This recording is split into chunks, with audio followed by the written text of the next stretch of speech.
He just wanted a cup of coffee and a place to sit for a while. But what the restaurant staff saw was a burden, an eyesore that did not belong in their establishment. What they did not know was that this quiet old man had once commanded the respect of generals and presidents, and when they discovered his true identity, everything changed in the most shocking way possible. It was a cold Tuesday morning in downtown Denver, the kind of day when the wind cuts through your coat and makes you grateful for any warm place to escape. The Golden Spoon Diner sat on the corner of 5th and Main, a family restaurant that had been serving the community for over 30 years. With its checkered floors, red vinyl booths, and the permanent smell of bacon grease in the air, it was the kind of place where locals came for comfort food and familiar faces. At 7:30 in the morning, the breakfast rush was in full swing. Business people grabbed coffee to go, construction workers filled up on eggs and pancakes before their shifts, and retirees lingered over newspapers and endless refills. The waitresses moved efficiently between tables, their practiced smiles and quick service keeping the customers satisfied and the tips flowing. But this morning, the comfortable routine was about to be disrupted. The bell above the door chimed as someone entered, bringing with them a gust of cold air and the attention of several patrons near the front. An elderly man stood in the doorway, his weathered hands gripping a worn wooden cane. He was thin, perhaps in his late 70s or early 80s, with silver hair that needed cutting and clothes that had seen better days. His jacket was military surplus, faded olive green with patches that had begun to fray at the edges. His pants were clean but showed signs of repeated mending, and his boots, though polished to the best of his ability, were cracked with age. Most telling of all was the slight tremor in his hands and the way he favored his left leg, evidence of old injuries that had never quite healed properly. His name was Frank Morrison, though no one in the restaurant knew that. What they saw was exactly what they expected to see. Another homeless veteran, probably looking for a handout or a warm place to sit until someone made him leave. Frank moved slowly toward an empty booth near the window, his cane tapping softly against the tile floor. He had not eaten since yesterday morning, and the $23 in his wallet represented the last of his monthly disability check. But he had been walking for over an hour in the cold, and all he really wanted was a cup of coffee and a few minutes to warm up before continuing on his way. He settled into the booth with the careful movements of someone whose body protested every motion. The vinyl was cracked and patched with tape, but it was warm, and through the window he could watch the morning traffic pass by. For a moment, he allowed himself to relax, to pretend that he was just another customer enjoying breakfast at a neighborhood diner. That illusion lasted exactly 3 minutes. Jessica, a waitress in her mid-20s with blonde hair pulled back in a ponytail, approached his table with obvious reluctance. She had been working at the Golden Spoon for 2 years, and she had developed strong opinions about the kind of customers who helped her pay her bills and the kind who did not. "Can I help you?" she asked, her tone making it clear that helping him was the last thing she wanted to do. Frank looked up at her with tired but kind eyes. "Good morning, miss. Could I please have a cup of coffee?" Jessica glanced around the restaurant, noting that other customers were beginning to stare. The morning crowd at the Golden Spoon was not accustomed to sharing their space with people like Frank, and she could already sense their discomfort. "Coffee is $3.50, she said curtly. "You paying cash?" Frank reached into his jacket pocket and pulled out a worn leather wallet, the kind that closes with a snap, and had probably been a gift decades earlier. His hands shook slightly as he opened it, revealing a few crumpled bills and some change. "Yes, ma'am," he said quietly. "Just coffee, please." Jessica sighed dramatically, making sure her reluctance was visible to anyone watching. She walked back to the coffee station, poured a cup of the house blend into a chipped ceramic mug, and returned to Frank's table. She set it down without ceremony, sloshing some of the dark liquid onto the saucer. $3.50, she said, holding out her hand. Frank counted out the exact change, his arthritis making the simple task more difficult than it should have been. Jessica snatched the money and walked away without another word, leaving Frank alone with his coffee and the growing awareness that every eye in the restaurant was on him. He wrapped his hands around the warm mug and took a small sip. The coffee was bitter and had been sitting too long, but it was hot, and that was what mattered. Outside the window, people hurried past bundled in expensive coats, heading to jobs and appointments and lives that seemed impossibly distant from his own reality. Frank had not always been this man, sitting alone in a diner counting out change for a cup of coffee. There had been a time when his presence commanded attention for very different reasons, when his words carried weight and his decisions affected the lives of thousands. But that was a lifetime ago, and the world had a way of forgetting its heroes once they were no longer useful. He had served his country for 32 years, rising through the ranks from a young private who lied about his age to enlist to positions of responsibility that few men ever achieve. He had led soldiers through conflicts that most Americans only read about in history books, had made decisions in the heat of battle that saved lives and shaped outcomes, had earned the respect of men who now filled positions of power throughout the military and government. But here, in this diner, he was just an old man nursing a cup of coffee he could barely afford. The minutes ticked by, and Frank noticed that the atmosphere in the restaurant was growing more tense. Conversations had grown quieter, and several customers kept glancing in his direction with expressions that ranged from discomfort to outright disgust. A man in an expensive suit had moved to a different table to avoid sitting near Frank's booth. A woman with 2 young children had quietly requested a seat on the other side of the restaurant. Frank understood. He had learned not to take it personally, though that did not make it hurt any less. To them, he was a reminder of things they preferred not to think about: poverty, aging, the possibility that bad things could happen to good people. He represented their fears made flesh, and they wanted him gone. After about 20 minutes, Frank's coffee cup was nearly empty, and the breakfast rush was beginning to wind down. He was preparing to leave when someone approached his table. This time, it was not Jessica. Tom Bradley, the restaurant manager, was a man in his 40s who took pride in running a clean, respectable establishment.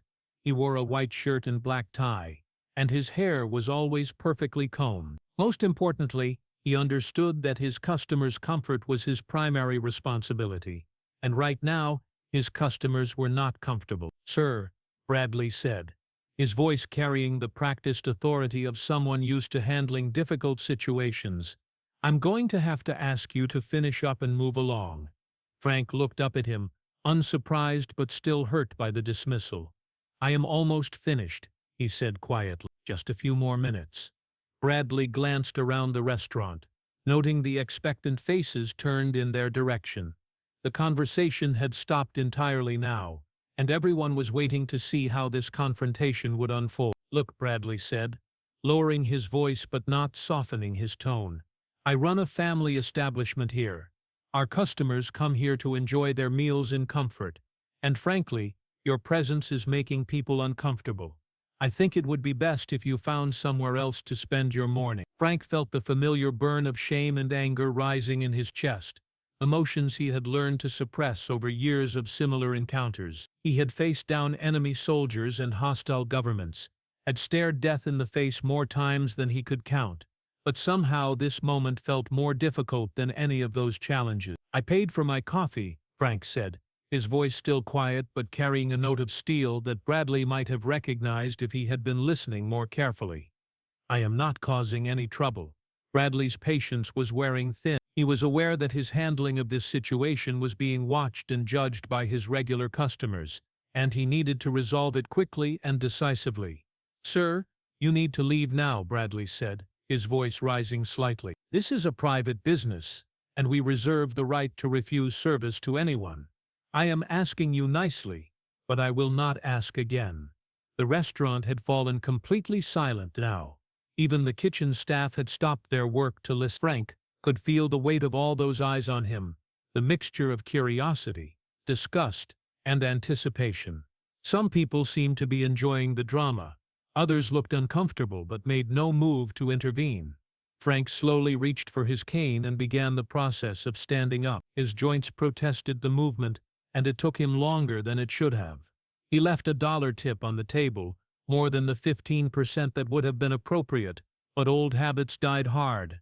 "Thank you for the coffee," he said to Bradley, his dignity intact despite the circumstance. As Frank made his slow way toward the door, Bradley felt a mixture of relief and something that might have been guilt. The situation had been handled, his customers were satisfied, and normal operations could resume. He told himself that he had done what was necessary, that running a business sometimes required making hard choices. But as Frank reached the door, something unexpected happened. A young man who had been sitting at the counter during the entire confrontation suddenly stood up. He was probably in his early 30s, wearing jeans and a simple button-down shirt, with the kind of short haircut that suggested military service. He had been quietly eating his breakfast and reading something on his phone, apparently paying no attention to the drama unfolding nearby. Now, however, he was staring at Frank with an expression of shock and recognition that stopped the old veteran in his tracks. "General Morrison?" the young man said, his voice cutting through the silence like a gunshot. Frank turned, startled to hear his name spoken aloud in this place where he was nothing more than an unwanted nuisance. He looked at the young man, trying to place the face among the thousands he had encountered during his years of service. The young man stepped forward, his posture automatically straightening into something approaching attention. "Sir," he said, his voice filled with a mixture of respect and disbelief, "Lieutenant Colonel David Chen, 2nd Battalion, 10th Mountain Division. You probably do not remember me, but you visited our forward operating base in Afghanistan in 2000. You had breakfast with our unit and talked to us about leadership under fire." Frank's memory was not what it once was, but the mention of the 10th Mountain Division brought back a flood of images and faces. He had indeed visited that base during one of his final deployments, part of a mission to assess morale and operational effectiveness in some of the most dangerous regions of the country.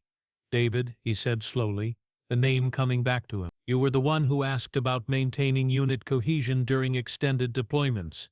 David Chen's face broke into a wide smile, but there were tears in his eyes. "Yes, sir.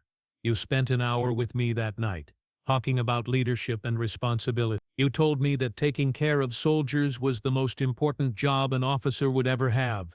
That conversation changed my life, General." The restaurant had fallen into a different kind of silence now, the kind that comes when people realize they are witnessing something significant, something they do not yet understand, but know they should pay attention to. Bradley stood frozen behind Frank, his mind struggling to process what he was hearing.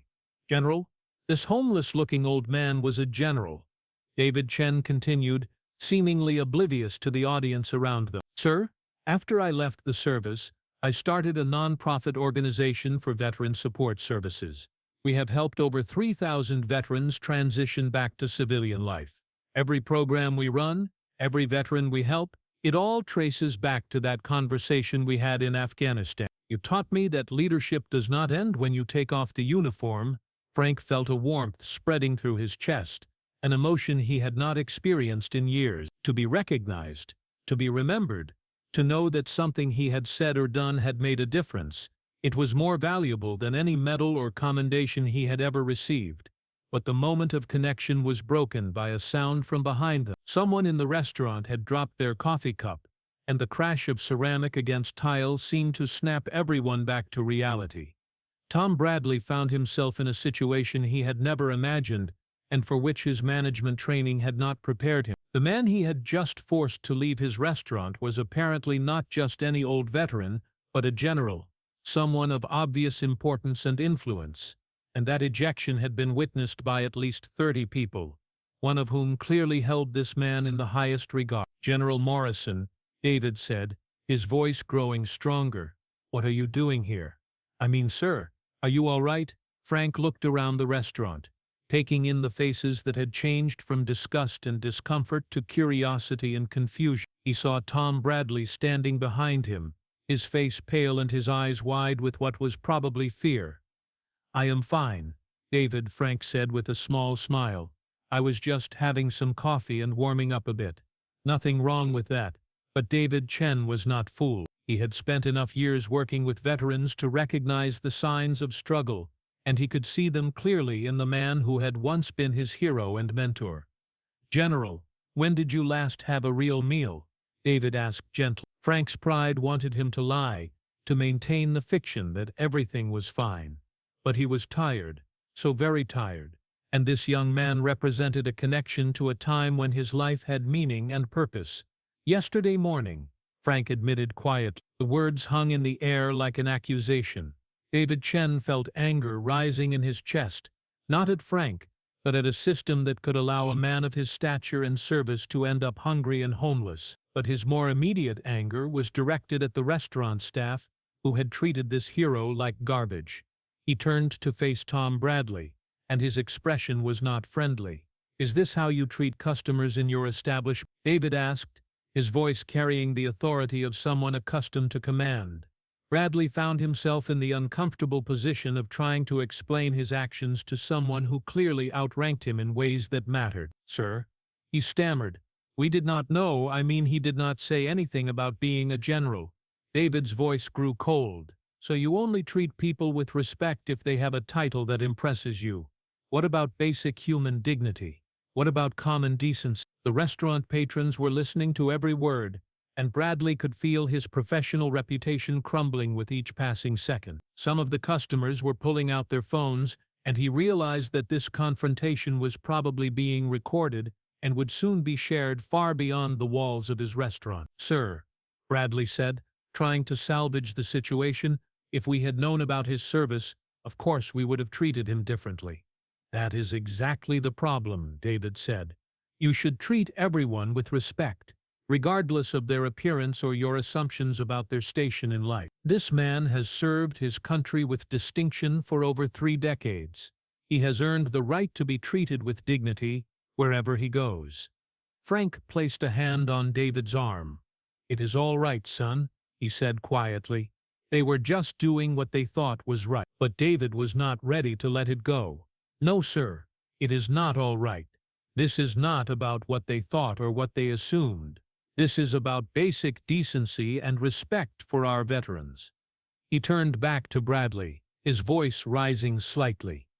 "Do you have any idea who this man is? Do you have any concept of what he has done for this country?" Bradley shook his head, afraid to speak and make the situation worse. David pulled out his phone and began typing rapidly. Within seconds, he had pulled up a web page and was showing the screen to Bradley and anyone else who cared to look. "This is General Frank Morrison, United States Army, retired," David announced to the restaurant. "Purple Heart, Bronze Star, Silver Star, Distinguished Service Cross, and Medal of Honor recipient. He commanded operations that saved thousands of lives and served with distinction in Vietnam, Desert Storm, and 3 tours in Afghanistan and Iraq." A gasp went up from several patrons, and more phones appeared as people began searching for more information about the man they had watched being ejected from the restaurant just minutes earlier.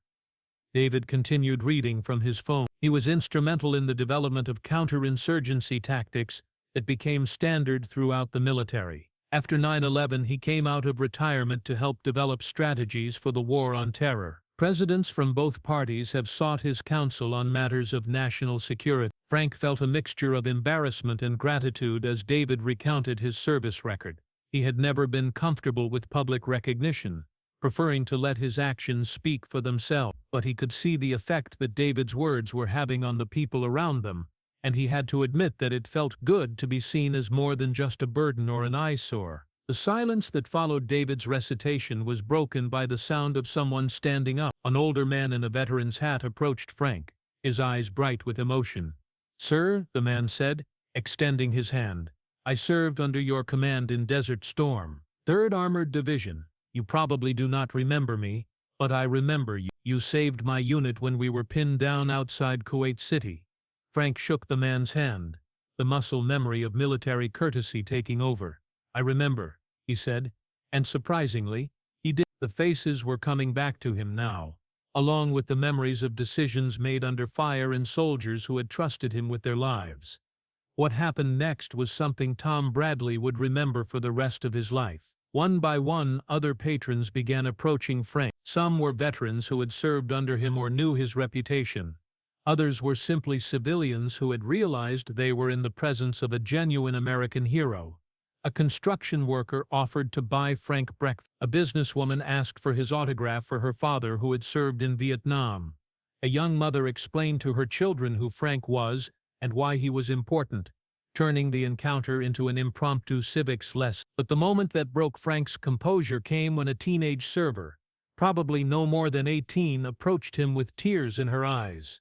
"Sir," she said, her voice trembling, "my grandfather served in Vietnam. He used to tell me stories about officers like you, the ones who cared about their soldiers more than their own careers. He always said that men like you were the reason he made it home. He passed away last year, but if he were here, he would want me to tell you thank you." Frank felt his own eyes filling with tears, and he reached out to take the young woman's hand. "Your grandfather sounds like he was a fine soldier," he said.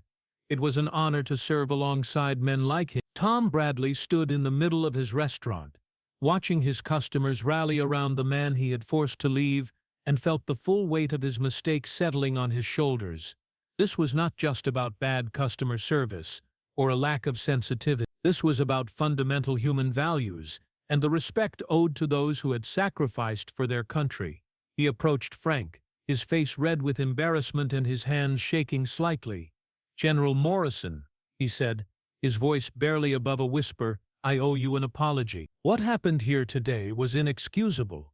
I judged you based on your appearance rather than your character, and that was wrong." Frank looked at the manager, seeing in his eyes the genuine remorse of a man who had realized the magnitude of his error. "We all make mistakes, Mr. Bradley. The measure of a person is what they do after they realize they have made one." Bradley nodded, grateful for the grace he was being shown, but knowing he did not deserve it. "Sir, I would be honored if you would allow me to provide you with a meal, our best table, whatever you need, and not just today, but any time you want to come here. You will always be welcome at the Golden Spoon." Frank smiled, the first genuine smile he had worn in weeks. "That is very kind of you, Mr. Bradley. I would appreciate that." But David Chen was not finished. He had pulled out his phone again and was making a call, speaking in low, urgent tones to someone on the other end. After a few minutes he hung up and turned back to Frank. "General," he said, "I just spoke with the director of our veteran housing program. We have a furnished apartment available immediately, no cost to you, and our support services can help you access all the benefits you have earned through your service. You should never have to worry about where your next meal is coming from." Frank was overwhelmed by the generosity and support he was receiving from people who, 30 minutes earlier, had been strangers. But more than that, he was amazed by the transformation he was witnessing in the restaurant around him. The same people who had stared at him with disgust and discomfort were now looking at him with respect and admiration. The story of what happened at the Golden Spoon that morning spread quickly through the community and beyond. Someone had indeed recorded parts of the confrontation and David's revelation about Frank's identity, and the video went viral on social media within hours. Local news stations picked up the story, interviewing Frank, David, and several of the customers who had witnessed the event. The story became a teaching moment about the invisible struggles of veterans and the importance of not judging people by their appearance. Tom Bradley instituted new training for his staff about treating all customers with dignity and respect. He partnered with local veteran organizations to provide free meals for veterans in need, and he made sure that Frank's story was prominently displayed in the restaurant, reminding everyone who entered that heroes come in all shapes and forms. Frank Morrison moved into the apartment that David's organization provided, and for the first time in years, he had a stable place to call home.